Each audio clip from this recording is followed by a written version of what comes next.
নিয়ম কয়টা? একটা। আর এই একটা নিয়ম দিয়ে আমি কয়টা রূপান্তর করব? তিনটা রূপান্তর করে ফেলবো। আমরা এইভাবে করবো না যে ডেসিমাল থেকে বাইনারি এটা একদিন করলাম, আবার ডেসিমাল থেকে অক্টাল এটা করলাম একদিন, এরপর ডেসিমাল থেকে হেক্সাডেসিমাল এটা করলাম একদিন। তাহলে তোমার কাছে মনে হবে নিয়ম মনে হয় তিনটা। নিয়ম কিন্তু তিনটা না, আমরা তিনটা রূপান্তর করব। কয়টা নিয়মে? একটা নিয়মে। নিয়মটা কি এটা একটু খেয়াল করো। ডেসিমাল থেকে যে কোনোতে যাওয়ার নিয়ম হলো, তুমি যে পূর্ণ অংশটা আছে, সংখ্যার যে পূর্ণ অংশটা আছে, পয়েন্টের আগের যে অংশটা আছে, এটাকে তুমি বেস দিয়ে ভাগ করবে। আর পয়েন্টের পরের যে অংশটা আছে, মানে ভগ্নাংশ যে অংশটা আছে, ওইটাকে তুমি বেস দিয়ে গুণ করবে। তো কাজটা কিভাবে করতে হয় আমি তোমাকে এই একটা অঙ্ক তোমাকে ভালো মতো বুঝিয়ে দেবো। তুমি দেখবে এই অঙ্কটাও পারছো, এই অঙ্কটাও পারছো। তো কিভাবে করতে হয় খেয়াল করো। প্রথমে 45 সংখ্যাটা, এটা হলো পূর্ণ অংশ। এরপরে পয়েন্টের 21 এটা হলো ভগ্নাংশ অংশ। তা আমি তোমাকে বলেছি পূর্ণ অংশটাকে তুমি বেস দিয়ে ভাগ করবে। এখন এই পূর্ণ অংশকে যদি তুমি ভাগ করবে, কত দিয়ে ভাগ করবে? আমি বলেছি বেস দিয়ে। এখন বেস তো আছে 10 আর বেস আছে 2, কোনটা দিয়ে ভাগ করব? মনে রেখো, আমরা কখনোই কোনো সংখ্যাকে 10 দিয়ে গুণ করব না, ভাগও করব না। 10-এর পাশে অন্য যেটা থাকবে ওইটা দিয়ে আমরা গুণ করবো, ভাগ করব। তাহলে বলো তো কত আছে? 2। এই 2 দিয়ে আমরা এই 45-কে ভাগ করব। আর ভগ্নাংশ অংশকে আমরা বেস দিয়ে গুণ করব।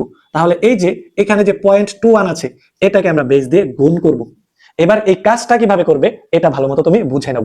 তো 2 এর নামটা সবাই জানো। 2 এর নামটা যদি আমরা 45 পর্যন্ত গুনি, তাহলে আমরা জানি 22 দুগুণে হয় 44। 22 দুগুণে কত? 44। এখন এই 45 থেকে যদি 44 চলে যায়, আর থাকে 1। তাহলে বলো ভাগফল কত এসেছে? ভাগফল এসেছে 22। তুমি এখানে লিখবে 22, আর একটা হাইফেন চিহ্ন দিয়ে তুমি লিখবে ভাগশেষটা। এই ভাগশেষটা কত? 1। এই ভাগশেষ 1 লিখে দিবে। আশা করি সবাই বুঝতে পেরেছো। এরপরে এটাকে আবার আমরা 2 দিয়ে ভাগ করব।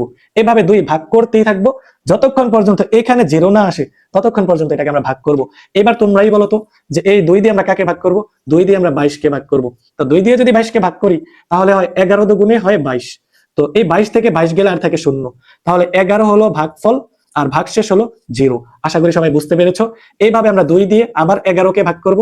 2 দিয়ে যদি 11-কে ভাগ করি, সবাই জানো 5 দুগুণে হয় 10, আর অতিরিক্ত থাকে 1।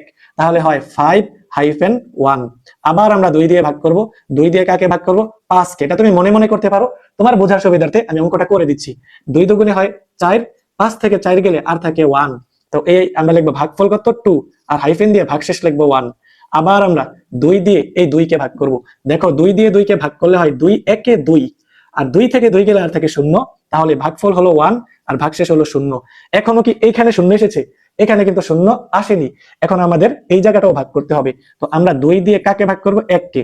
তো 1 তো ছোট সংখ্যা, 1 কি সংখ্যা? ছোট সংখ্যা। তো 2 দিয়ে যদি আমরা 1-কে ভাগও করি, তাহলে তো 2 1-কে একবারও যায় না। এর জন্য 2 এর 0 0 লিখবে। ছোট সংখ্যা পেলে 2 এর 0 0, 5 এর 0 0, এভাবে করবে 6 এর 0 0। তো এবার 1 থেকে 0 গেলে আর থাকে 1। এবার হলো ভাগফল 0, আর হাইফেন দিয়ে দিলাম 1। এরপরে তুমি নিচ থেকে উপরের দিকে এইভাবে তীর চিহ্ন দিয়ে দিবে। এই তীর চিহ্নটা উপরের দিকে দিবে। নিচের সংখ্যাটা হলো আমাদের বামের সংখ্যাটা, আর উপরের সংখ্যাটা হলো সর্বডানের সংখ্যাটা। তাহলে আমাদের এই পূর্ণ সংখ্যার মানটা কি আসলো? আমাদের পূর্ণ সংখ্যার মানটা আসলো এই যে 1 0 1 1 1 1। এরপরে কি 1 0 1। এই প্রথম সংখ্যাটাকে বলা হয় এমএসবি, আর শেষের যে সংখ্যাটা আছে, এই শেষের যে বিটটা আছে, এটাকে বলা হয় এলএসবি। আমরা চাইলে এখানে এমএসবি এলএসবি এই কথাটি লিখে দিতে পারি। তাহলে আশা করি পূর্ণ অংশটি আমরা কিভাবে করেছি তোমরা এটা বুঝেছো। এখন আমাদের পরীক্ষায় এই পূর্ণ অংশের পাশে যদি পয়েন্টের অংশও থাকে, তাহলে আমরা পয়েন্টের অংশটা বেস দিয়ে গুণ করব। আর যদি স্যার এটা না থাকতো, এটা না থাকলে আমাদের এটাই অ্যান্সার হয়ে যেত। তাহলে আমি তোমাকে পয়েন্ট সহ শিখিয়ে দিচ্ছি কিভাবে তুমি এই কাজটা করবে। তাহলে বলো, এই যে এখানে ভগ্নাংশ যে অংশটি আছে, এটাকে আমরা বেস দিয়ে কি করেছি? গুণ। এখন তুমি এই গুণটি করবে। পয়েন্ট 0.21 গুণ দিলাম 2, তাহলে আসলো 0.42। এই যে তুমি লিখবে 0.42। 0.42 লেখার পর তুমি এটাকে আবার 2 দ্বারা গুণ করবে। তবে এই পয়েন্টের আগে এইভাবে একটা বাউন্ডারি দিয়ে নিবে। কি দিয়ে নিবে? বাউন্ডারি, মানে এইভাবে একটা লম্বা দাগ দিবে। দাগ দেওয়ার পর মানে পয়েন্টের আগের অংশগুলো তুমি এই সাইডে লিখবে, বাউন্ডারির এই সাইডে লিখবে। যেমন এটা যদি আমরা করি 0.42 গুণ দিবে 2, এই 0.42 গুণ দিলাম 2। 0.42 গুণ 2 দেওয়াতে আসলো 0.84। এই যে 0.84 এই সাইডে লিখবে, আর পয়েন্টের আগে যেটা আসে তুমি এই সাইডে লিখবে, মানে বাম সাইডে লিখবে। এবার আবার দেবে গুণ 2, আবার গুণ দিলে এবার আমরা দেখলাম 0.84 গুণ দিলাম 2, এটা আসলো 1.68। এখন প্রশ্ন হলো এটা আমরা কতক্ষণ করব? আমরা সর্বনিম্ন 3 বার করব, আর সর্বোচ্চ 5 বার তুমি করতে পারো। আর যদি দেখো উত্তর 1 এসে গেছে, তখন আমাদের আর করতে হবে না। যখন 1 এসে যায় উত্তর, তখন আর করতে হবে না। এবার আমরা 3 বার করলাম, চাইলে কিন্তু আরো করতে পারতাম, তোমরা 3 বার করলেই হবে। এবার এই মানটা উপর থেকে নিচের দিকে অ্যান্সার। তো উপর থেকে যদি নিচের দিকে অ্যান্সারটা হয়, তাহলে উপরের সংখ্যাটাকে বলবো আমরা এমএসবি, আর শেষের যে সংখ্যাটা এটাকে আমরা বলবো এলএসবি। এটা আমরা না দিলেও হবে।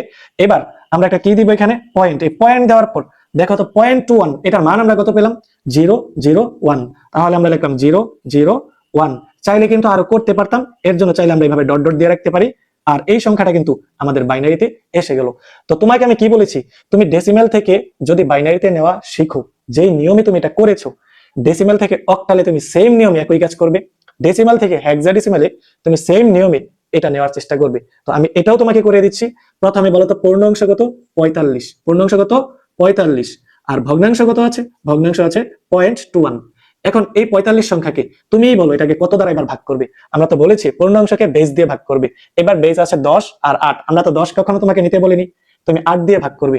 তাহলে 8 এর নাম তো সবাই জানো, 8 থেকে 8, 8 দুগুণে 16, 3 আটা 24, 4 আটা 32, 5 আটা 40, তাহলে 5 বার গেল, 5 আটা হয় 40, মানে 8 দিয়ে যদি তুমি 45 কে ভাগ করো তাহলে 5 আটা হয় 40, তাহলে ভাগশেষ কত হয় 5, তাহলে 5 হাইফেন দিয়ে আমরা লিখবো 5। এরপরে আবার তুমি এই 8 দিয়ে এই 5 কে ভাগ করবে, এখন 5 তো ছোট সংখ্যা, 8 দিয়ে তো 5 কে ভাগ যায় না, তাহলে লিখবা 0 0 বিয়োগ করে কত হয় 5, তাহলে কত আসলো 0 হাইফেন কত 5। এই যে এটা হবে নিচ থেকে উপরের দিকে অ্যান্সার, অর্থাৎ এখানে অ্যান্সারটা আমাদের আসছে 5 5। এরপরে পয়েন্ট দেওয়ার পর রেডিক্স পয়েন্টের পরের অংশ আমরা কত দিয়ে গুণ করব বলতো, আমরা গুণ করব 8 দিয়ে। এবার 0.21 গুণ 8, এই যে আমরা ক্যালকুলেটরে গুণ দিচ্ছি, 0.21 গুণ দিলাম 8, দেওয়াতে আসছে 1.68। আমরা কি বলেছিলাম 1.68, এটা তুমি ডান দিকে লিখবে একটা বাউন্ডারি দিয়ে। এরপর আবার গুণ দিবে, আবার কি তুমি 2 দিয়ে গুণ দিবে নাকি 8 দিয়ে, আমরা তো 8 এ নিতে যাচ্ছি, অর্থাৎ যেই বেসে নিব ওই বেস দিয়ে আমরা ভাগ করব, গুণ করব। তাহলে আমরা 8 দিয়ে গুণ করব, এই যে 8 দিয়ে যদি গুণ করি 0.68 গুণ হলো 8, দেওয়াতে আসলো 5.44। আমরা আরেকবার করব গুণ 8, তাহলে এবার মানটা আসলো এই এই যে তোমরা কিন্তু 5.44 দিও না, কিন্তু তোমরা দিবে 0.44 গুণ দিলাম 8, 8 দেওয়াতে আসছে 3.52। তাহলে আমাদের অ্যান্সারটা কি দাঁড়ালো, অ্যান্সারটা দাঁড়ালো 55 এই যে উপর থেকে নিচের দিকে আসো, তো মান কত 153। এই সংখ্যাটা কিন্তু আমাদের অক্টাল সংখ্যা পদ্ধতিতে এসে গেল। এবার হেক্সাডেসিমালে আমরা কিভাবে নিব, আশা করি এটাও তুমি পারবে। এরপর আমরা করে দিচ্ছি, এই 45 কে তুমি 16 দ্বারা ভাগ করবে। যদি 45 কে 16 দ্বারা ভাগ করো, 16 কে 16, 16 দুগুণে 32, 3 16 হয় 48, 48 হলে কিন্তু বেশি হয়ে যায়, এর জন্য আমরা লিখবো 16 দুগুণে 32, 16 দুগুণে কত 32, কতর জন্য 45 হয় না, 45 হয় না 13 জন্য। এই যে আমরা এখানে করে দিচ্ছি তোমাকে, যাও এই যে 16 দিয়ে 16 দুগুণে হয় 32, এখন বিয়োগ করলে কত হয় 45 থেকে 32 গেলে আর থাকে 13। এখন এই হাইফেন দিয়ে কেউ যদি 13 লেখো তাহলে তোমার অঙ্কটা কিন্তু কাটা হয়ে যাবে। মনে রেখো হেক্সাডেসিমালে এ মানে 10, বি মানে 11, সি মানে 12, ডি মানে হয় 13, ই মানে 14, আর এফ মানে হয় 15। এখন বলো তো তুমি 13 জায়গায় কত লিখবে, তুমি 13 পরিবর্তে লিখবে ডি, এর জন্য হাইফেন দিয়ে লিখবে ডি। মনে রেখো হেক্সাডেসিমালে এ মানে 10, বি মানে 11, এভাবে শিখবে। এবার আবার আমরা এই 16 দিয়ে এই 2 কে ভাগ করব। 16 দিয়ে কি 2 কে ভাগ করা যায়, ভাগ করা যায় না, তাহলে 16 দিয়ে যদি আমরা 2 কে ভাগও করি 0 0 যাবে, তো 0 0 গেলে অতিরিক্ত কত থাকে 2, তাহলে 0 হাইফেন 2, নিচ থেকে কোন দিকে উপরের দিকে। তো আমাদের মান কত আসলো, আমাদের মান আসলো যে 2d, কত ডি 2d। এরপর পয়েন্টের পরের অংশটা আমরা বের করব, পরের অংশটা কত আছে 0.21, এটাকে আমরা 16 দ্বারা গুণ করব। তাহলে দেখি তো 0.21 গুণ দিলাম 16, দেওয়াতে আসছে 3.36, এই যে লিখলাম 3.36, একটা বাউন্ডারি দিয়ে দিলাম, গুণ দিলাম আবার কত দিয়ে 16 দিয়ে। দেখো কখনো 2, কখনো 8, কখনো 16, যদি আর বাইরেও পরীক্ষা আসে ইনশাআল্লাহ তুমি পারবে। তাহলে দেখো 0.36 গুণ 16, 0.36 গুণ দিলাম 16, তো এটা যদি আমরা দিই দেওয়াতে আসছে 5.76। এই 5.76 কে আবার তুমি 16 দ্বারা গুণ করবে না, তুমি 0.76 কে 16 দ্বারা গুণ করবে। তাহলে 0.76 আমরা গুণ দিলাম 16, 0.76 গুণ দিলাম 16, তো দেওয়াতে আসলো 12.16। কিন্তু এই 12 লিখলে তো তুমি মার্কস পাবে না, এই যে বাম সাইডে যে মানগুলো আসে এগুলোই তো আমাদের অ্যান্সার। এখন হেক্সাডেসিমালে তো 12 নেই, 12 মানে কি 10 মানে তো এ, 11 মানে তো বি, আর 12 মানে কি সি, তাহলে আমরা এখানে 12 না লিখে লিখবো সি। এখন দেখো তো এটা আরো করা যায় কিনা, আরো কিন্তু করা যেত। তাহলে আমাদের মানটা কি আসলো, আমাদের মানটা আসলো 2d পয়েন্ট, এটা উপর থেকে কোন দিকে নিচের দিকে, মান কত 35c। আরো কিন্তু করতে পারতাম, চাইলে আমরা ডট ডট দিতে পারি। আর এই সংখ্যাটা আসলো কোন পদ্ধতিতে, এটা আসলো হেক্সাডেসিমাল পদ্ধতিতে। তো আশা করি তোমরা ডেসিমাল থেকে যে কোনো পদ্ধতিতে নিতে পারবে ইনশাল্লাহ। তো ডেসিমাল থেকে যে কোনো বলতে বাইনারি, অক্টাল, হেক্সাডেসিমাল। তো এবার তোমরা আমাকে এই 45.21 যদি ডেসিমালে থাকে, যদি আমাদের পরীক্ষায় বলতো এটাকে 5 ভিত্তিকে নেও, তুমি পারতে কিনা এটা কমেন্ট করে আমাকে জানিয়ে দাও, এবং এটার অ্যান্সার কত এটা তুমি কমেন্ট করে আমাকে জানিয়ে দাও।